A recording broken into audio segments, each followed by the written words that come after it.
You want to know the most beautiful stones on Earth, the ones that could kill you with a single careless touch? People throw these away every day, mistaking them for worthless junk. But the truth is, some of these rocks are rarer than diamonds and deadlier than any snake. Stick around, because by the end, you will know the secrets that separate a fortune from a fatal mistake. Professional gem hunters know something you don't. The world's most seductive stones are often the most dangerous. Some of these minerals are so beautiful, they have been mistaken for rubies, emeralds, or even candy. Yet a single breath, a single drop of sweat, can turn them into a silent assassin. By the time we are done, you will never look at a creek bed, a mine tailing, or even a dusty museum case the same way again. Let's start with a stone that looks like it belongs in a king's crown, but has toppled empires from the inside out. You see a chunk of dull gray rock, maybe flecked with a hint of red, lying in the mud beside a hot spring. Most people walk right past, but inside, that's Cinnabar, the forbidden red. Crack it open, and you will find a color so intense, it was once worth its weight in gold. The Romans used it to paint their temples. The Chinese carved it into imperial seals. But here is the secret. Cinnabar is mercury sulfide. Heat it, grind it, or even let it sit in the sun too long, and it releases pure mercury vapor, colorless, odorless, and deadly.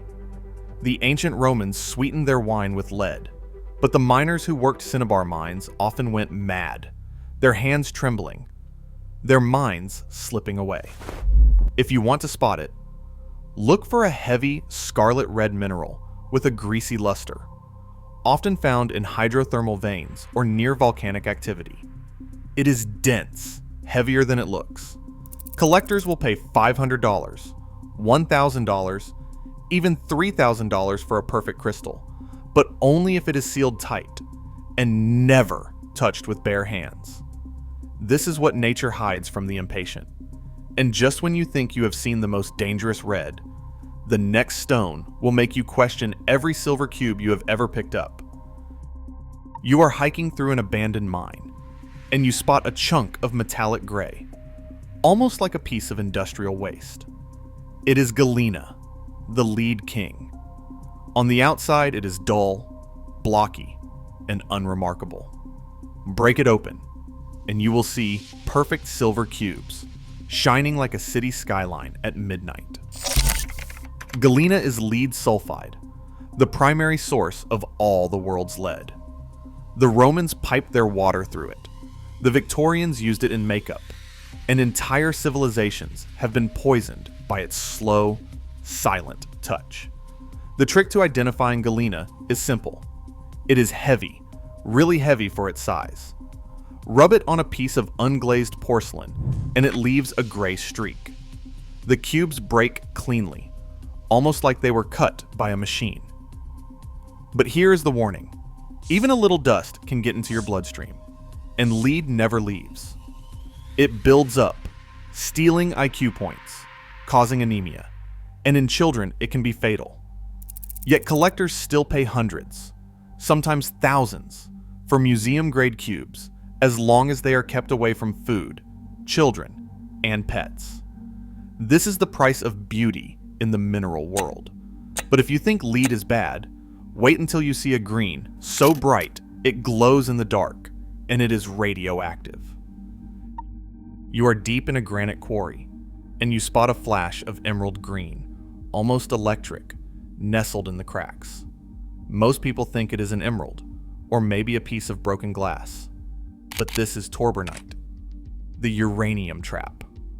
On the outside, it is just a flaky green crust, sometimes forming delicate, leafy crystals. Under ultraviolet light, it glows with an unearthly green, and a Geiger counter will start to tick. Torbernite is a hydrated copper uranyl phosphate, and it is radioactive.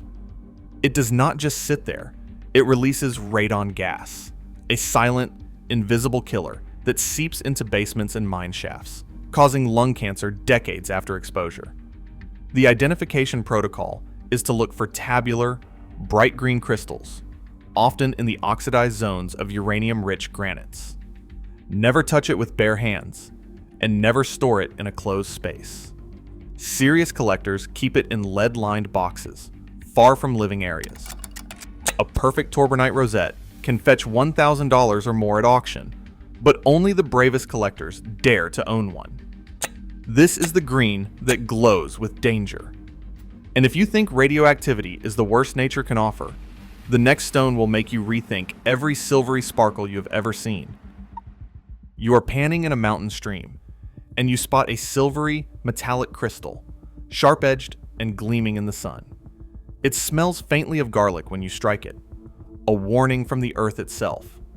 This is Arsenopyrite, the assassin's stone. On the outside, it is just another metallic mineral, but inside, it is iron arsenic sulfide. When exposed to air or moisture, it oxidizes, releasing arsenic trioxide, a compound so toxic it has been used for centuries as a poison. The Victorians dyed their wallpaper with arsenic green, and children wasted away in their beds, never knowing the cause. To identify Arsenopyrite, look for steel gray, striated crystals, sometimes with a white, powdery coating. If you strike it, you might catch a whiff of garlic. Do not inhale. Never heat it, never crush it, and always store it sealed. Even today, a fine Arsenopyrite crystal can bring in $300 or more, but only if you respect its lethal legacy. This is the stone that whispers death with every sparkle. And before we go further, if you want to know the secret locations where these stones hide, subscribe now because the next mineral is so beautiful, it has been mistaken for candy, but it can kill with a single taste.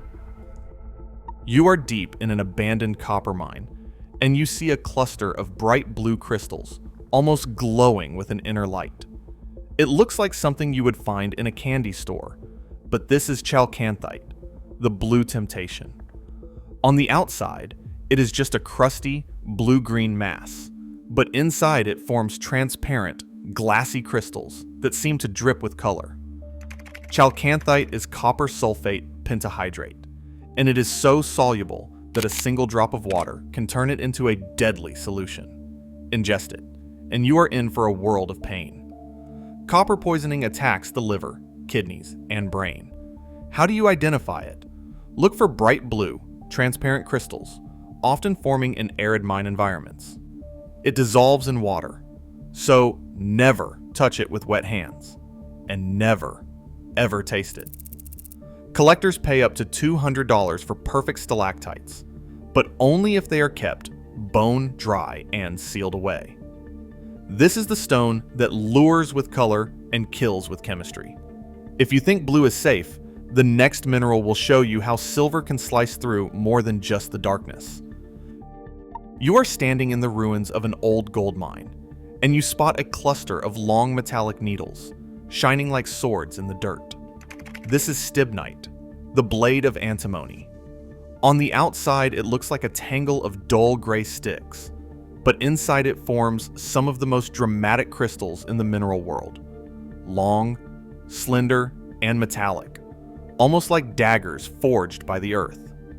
Stibnite is antimony sulfide, and when weathered or heated, it releases antimony compounds that attack the lungs and the digestive system. The ancient Chinese used it in cosmetics, and the Romans used it to darken their eyes. They did not know the price they would pay. To identify Stibnite, look for radiating clusters of metallic silver-gray needles, often in hydrothermal veins. It is brittle, so handle with care, and always wash your hands after touching. A museum-grade Stibnite cluster can fetch $1,000 or more, but only if it is kept away from heat and humidity. This is the sword nature hides in stone. If you think yellow means caution, the next mineral will show you how gold can be more dangerous than lead. You are exploring a volcanic hot spring, and you spot a flash of yellow, almost like a nugget of gold, glinting in the steam. But this is Orpiment, the golden poison. On the outside, it is just a soft yellow mass, sometimes with a pearly sheen. Inside, it is arsenic sulfide, and it breaks down into a fine toxic powder when exposed to light. The ancient Persians used it as a pigment, and the Victorians used it in fireworks, but even a small amount can cause multi-organ failure. The identification protocol is simple. Look for bright yellow, foliated masses, often in low-temperature hydrothermal veins or near volcanic vents. It is soft, easily scratched with a fingernail, and it forms micaceous flakes. Collectors pay up to $500 for perfect crystals, but only if they are kept in the dark, sealed tight. This is the gold that kills with a whisper. And if you think red is safe, the next mineral will show you how fire can turn to poison in the blink of an eye. You are digging in a fumarole field, and you spot a chunk of deep red, almost like a ruby, glowing in the ash. This is Realgar, the fire's secret. On the outside, it is just a dull, red-orange mass, but inside it forms prismatic crystals with a resinous luster. Realgar is arsenic sulfide, and when exposed to light, it breaks down into a fine, toxic powder called para-realgar.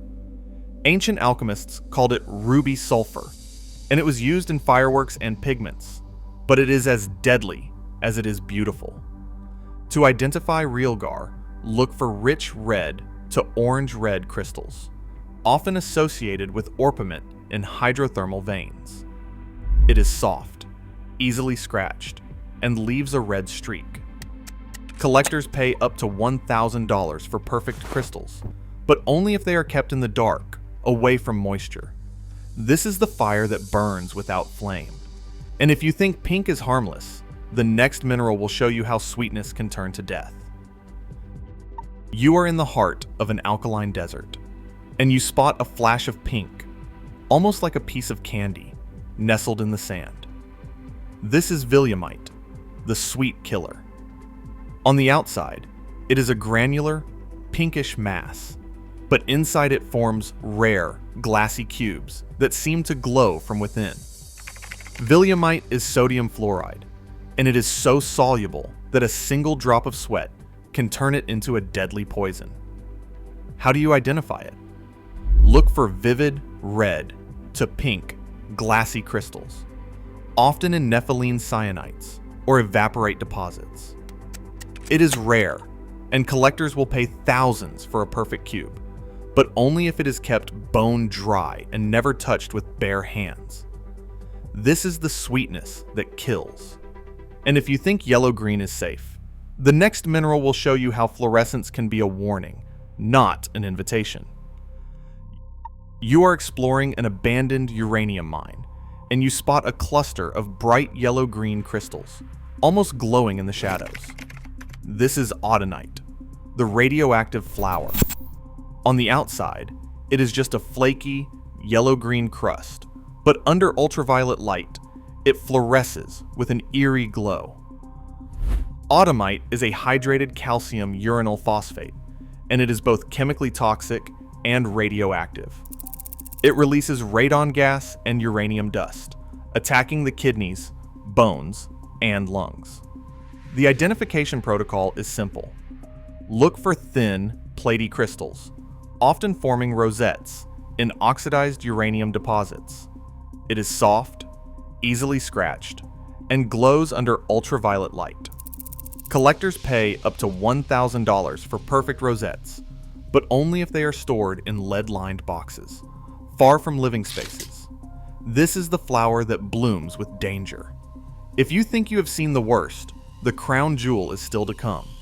A stone so deadly, it changed the course of history. Let me take you to the heart of the Victorian era, where beauty and death danced hand in hand. In 1861, a young woman named Matilda Chayeur worked in a London factory, making artificial flowers for the city's elite. Her job was dusting petals with a brilliant green powder, Chiles green, made from arsenic. The color was so vivid, it became the height of fashion. But Matilda's hands turned green, her eyes burned, and within months, she was dead. Killed by the very beauty she helped create. The mineral behind this tragedy was orpiment and its cousin, Arsenopyrite. The Victorians lined their homes with arsenic-laced wallpaper, painted their suites with arsenic green, and never knew the cost. Even children died after licking the walls, their lives stolen by a color too beautiful to resist. Today, a perfect orpiment or arsenopyrite crystal can fetch thousands at auction, but only if it is kept sealed, labeled, and far from curious hands. This is the legacy of nature's most seductive stones, a beauty that demands respect, and a danger that never sleeps. So how do you test these stones at home without risking your life? Start with the scratch test. Use a copper penny, a steel knife, or your fingernail to check hardness. Cinnabar is soft, easily scratched with a knife. Galena breaks into perfect cubes and leaves a gray streak on unglazed porcelain. Torbernite and Autunite glow under ultraviolet light, and a Geiger counter will tick if you are near uranium minerals. Arsenopyrite smells faintly of garlic when struck, but never intentionally inhale. Chalcantite dissolves in water. A single drop will turn it blue. Always wear gloves, use a dust mask, and store samples in sealed containers, clearly labeled. If you are not sure, leave it alone. No rock is worth your health. Remember the red stone that started it all? The one that looks like a ruby, but can steal your mind with a single breath. That is the difference between a doorstop and a fortune. Just knowledge. You now possess the secrets of a professional prospector. The next time you see a flash of color in the dirt, you will know that nature's greatest treasures are often her deadliest traps. The only question is, will it be too late?